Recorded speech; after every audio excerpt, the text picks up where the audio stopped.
Tandis que les autres arts martiaux se basent sur des mouvements de coups et de destruction ou de recherche du chaos, le Shaolin se base sur l'entraînement de l'exécution des mouvements de capture constants dans les formes Tao Lu et sur le travail au corps à corps. Cela cesse de faire du Kung Fu Shaolin le style roi dans le contrôle des jambes ou le style roi du Qigong, comme on le croyait historiquement. Encore moins le roi en matière de saut et d'acrobatie, tel que les représentent les équipes de Kung Fu chinoises dans les exhibitions, les théâtres ou les cirques où il est présenté. Le Shaolin est le roi du combat au corps à corps. Mais son travail n'est pas défini. Il n'est pas comme le judo, le jujutsu ou la lutte gréco-romaine pour nommer quelques styles. Dans le travail de Shaolin, on peut commencer debout ou pas. On peut terminer au sol ou debout. Autrement dit, on ne pense pas au combat en termes absolus. On ne lui donne aucune forme, aucune esthétique. Il n'obéit pas à un système d'entraînement, mais il est une conséquence de la fluidité dans le combat. J'ai toujours maintenu, contre l'opinion généralisée des maîtres qui pratiquent le Shaolin dans le monde entier, que le Shaolin n'était pas un système de pieds-points, mais un système complexe de pugilat ou de boxe, non limité par les schémas rigides des styles qui basent leur entraînement sur de simples systèmes de défense ou d'attaque dans leur forme. Le Shaolin, comme tout système de combat au corps à corps, est flexible et a autant de visages que de possibilités, et autant de combinaisons que celles qu'un système de combat réel au corps à corps peut donner.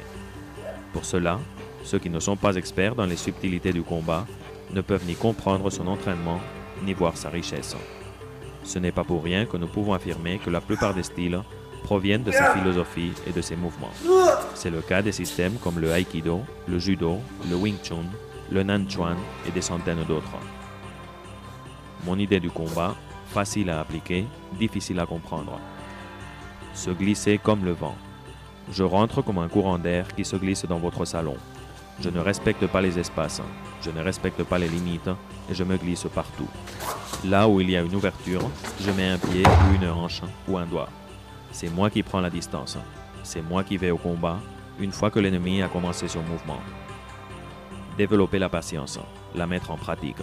J'attends patiemment que l'ennemi me teste et décide de commencer son attaque. À ce moment-là, le cerveau est doublement occupé et sa précision diminue. Et il faut ajouter à cela la préoccupation que provoquent ces dixièmes de seconde qui lui font douter de lui. Ma froideur, ma patience sont mes sauveteurs. Je les éduque avec le Chan, avec la méditation profonde. Et je crois que Bodhidharma a voulu nous transmettre cette force occulte dans le contrôle de nos émotions. Comme un léopard qui étudie sa proie, mais ne la provoque pas. Je ne fais pas de feinte ni de faux mouvements. Je ne provoque pas de réaction. Et je ne fais pas de mouvements contradictoires pour distraire mon ennemi. Je ne me balance pas, je n'oscille pas. J'essaie simplement d'entrer avec tranquillité et concentration dans l'esprit de la proie. Pardon, je voulais dire l'attaquant. Je plie les ailes et j'attaque comme un aigle. Comme les aigles qui, une fois l'attaque décidée, plient les ailes et se lancent en piqué. Bien que de petite taille et de peu de poids. Quand je vais attaquer, je plie mon dos. Je rentre les clavicules et les omoplates et j'ouvre les bras en angle. Autrement dit, je réduis simplement au minimum mon coefficient de pénétration, mais pas pour augmenter la vitesse ou la pénétrabilité. Et c'est là mon grand secret, mais pour diminuer le frottement. Car je ne vais pas affronter l'air, mais un tas de muscles et de tendons, un système nerveux et une intelligence dans la plupart des cas. En tant que stratège du combat au corps à corps, je suis arrivé à la conclusion, après des milliers de combats, toujours contre des poids supérieurs aux miens, que diminuer la friction était la clé pour comprendre le ki, et noter avec votre propre ki comment vous vous adaptez à l'ennemi. Le général ne peut gagner la bataille sans l'aide du soldat. Une magnifique stratégie, une froideur à l'épreuve des bombes, une dextérité incomparable, une grande intuition ne servent à rien si à la fin, vos doigts ne peuvent être utilisés comme armes, comme les griffes d'un aigle qui ne lâche pas leur proie, ou les pattes du tigre qui la retiennent lourdement. Il faut de la force dans les fléchisseurs des avant-bras. Il faut les exercer avec des exercices spécifiques et entraîner la capture et la rétention par la force brute. Méditez durant le combat. Beaucoup d'entre vous me diront que c'est impossible. Mais en réalité, le temps se dilate lorsque l'on se trouve dans des conditions extrêmes. Si une grosse masse de 130 kg se met devant vous, vous pouvez être sûr que le temps vous paraîtra long, très long. De nombreux sportifs d'élite vous le diront.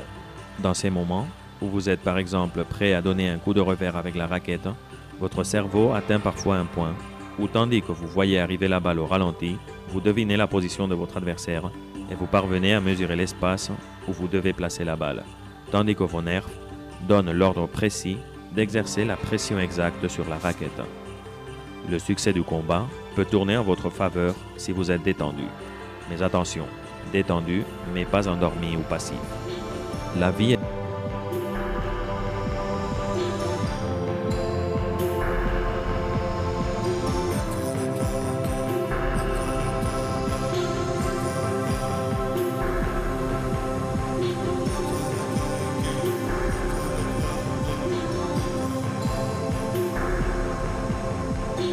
La vie est une roue, la mort n'existe pas. Seule existe la transformation. Ne perdez pas un instant à penser à la victoire, ni à la défaite. Ce sont les deux faces d'une même monnaie. Croyez en votre destin et laissez-vous conduire. Si votre destin est de gagner, vous gagnerez. S'il est de perdre, rien ne vous fera gagner.